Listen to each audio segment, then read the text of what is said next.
Could the ultimate Renaissance genius, Leonardo da Vinci, have had ADHD?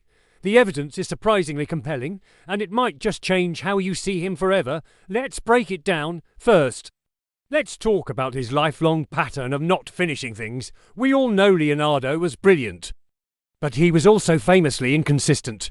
He started countless paintings, scientific studies, and engineering projects, yet a huge number of them were just left incomplete. Think about the Adoration of the Magi, which he worked on for years before abandoning it, or the legendary Battle of Anghiari mural, which was also left unfinished. His notebooks are filled with incredible ideas for inventions and detailed anatomical investigations that never saw completion. Modern researchers look at this and see a classic ADHD pattern: intense initial enthusiasm and rapid idea generation, followed by a loss of interest once the novelty wears off. Next, his mind seemed to jump between topics at lightning speed. If you ever get the chance to look at reproductions of his notebooks, you'll see exactly what I mean. The pages are a whirlwind of creative chaos. There are sudden shifts in topics, detailed drawings mixed with completely unrelated notes, and new ideas popping up mid-sentence. Within just a few pages, he could leap from anatomy to the physics of water flow, then to the flight of birds, war machines, and geometry. It reads like a pure stream of consciousness. Many psychologists have said his notes look like the inside of an ADHD brain in written form. But here's the flip side: hyperfocus. This is one of the most striking parallels. Despite being easily distracted on most projects, when Leonardo became truly fascinated by something, he could lock into it with an almost superhuman intensity. For example, he would spend days on end dissecting human bodies to map out the circulatory system with incredible detail. He studied the movement of water for years, filling pages with observations. He observed birds so closely that he could describe every single muscle involved in flight. This ability to switch between extreme distractibility and intense, prolonged hyperfocus is a hallmark trait of ADHD. His personal life also provides some clues.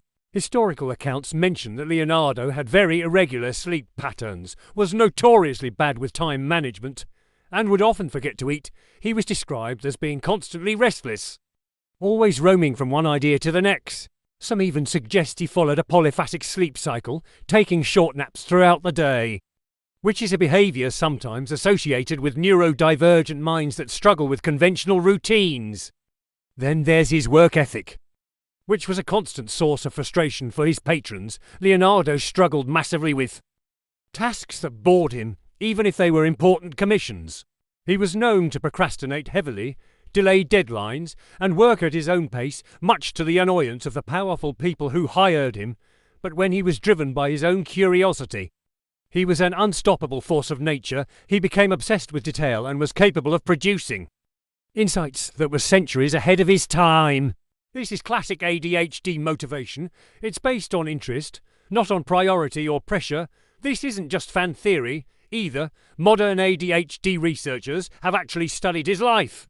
A team of neuroscientists and psychiatric experts has published papers arguing that ADHD is the most likely explanation for his lifelong behavioural patterns.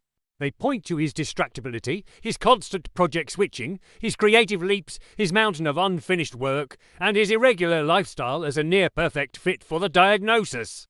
Ultimately, this reframes his entire story, instead of viewing his habits as flaws. Many historians and researchers now believe these ADHD-like traits were the very source of his brilliance.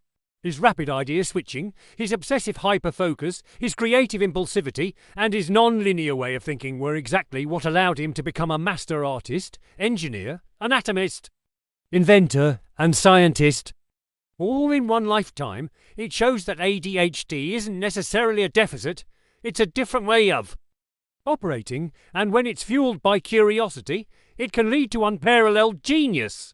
Leonardo da Vinci might just be the ultimate example of that. Thanks for watching. If you found this interesting, make sure to like, subscribe, and follow ADHD Corner for more deep dives. See you next time.